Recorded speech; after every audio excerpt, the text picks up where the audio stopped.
Hi everyone, welcome back to yogabyStephaniemia. Today we are going to do something really fun, camel pose. Full disclosure, I have not always liked this pose, but it has become so near and dear to my heart. I thought we're going to do part 1 for camel pose and then part 2 next week for Kapotanasasa. Right? Stick with me. Okay, so camel pose is a really nice deep back bend. So when you're ready, hop in something comfy and we'll get started.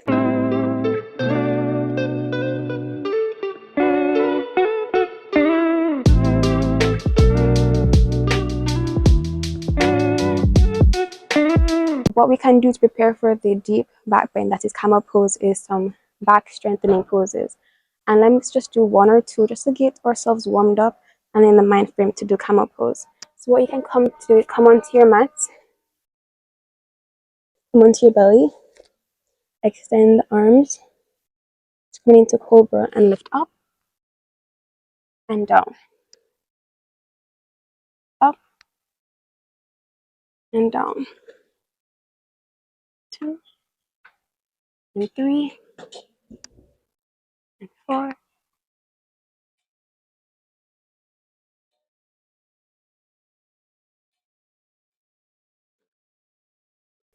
What we can also do is tap one foot, lean it down, tap the other foot, bring it down, tap one foot, bring it down, tap another foot, bring it down. 3, down, 2, down, 1, down, and down. Right? And from here, we can go straight into camel pose. Okay, so for this specific yoga pose, you may need some yoga blocks to help you or some big textbooks. If you want to quickly get that, sure. If not, we'll just rock with it. It doesn't matter, right? So we're going to come onto our mats. And usually I like to keep a hip width distance between my knees to start out. So I don't want it too close or too wide because that will affect the back bend itself.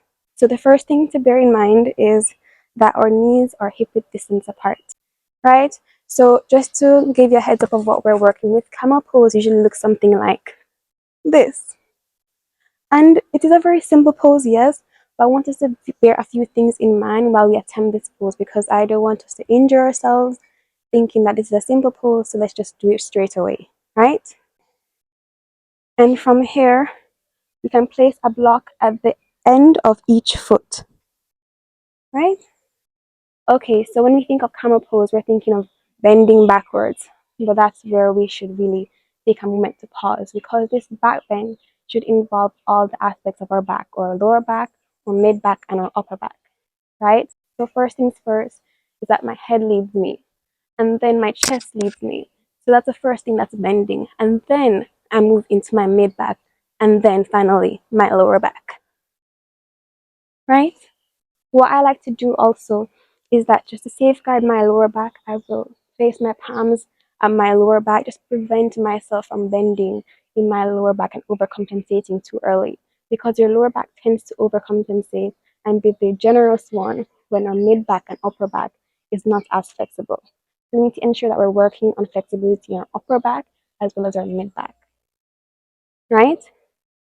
So what we can do, bring our palms to our lower back, stretch through our chest, bring the elbows back. Our head leads us first, followed by our chest, our mid back, and then finally our lower back.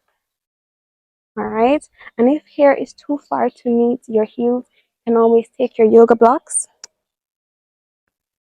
lead with your head, lead with the chest, and then use your yoga blocks to support you in a nice back bend right here. Yes? Or you can set it here. It really depends on what is comfortable for your anatomy and your alignment. So here is also fine. And once you get comfortable here, you can lower the level of the yoga block or get rid of them altogether and come onto your heels.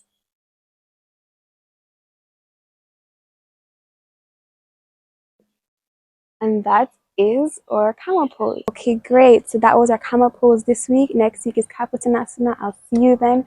And again, thank you so much for joining me in your practice today. Namaste.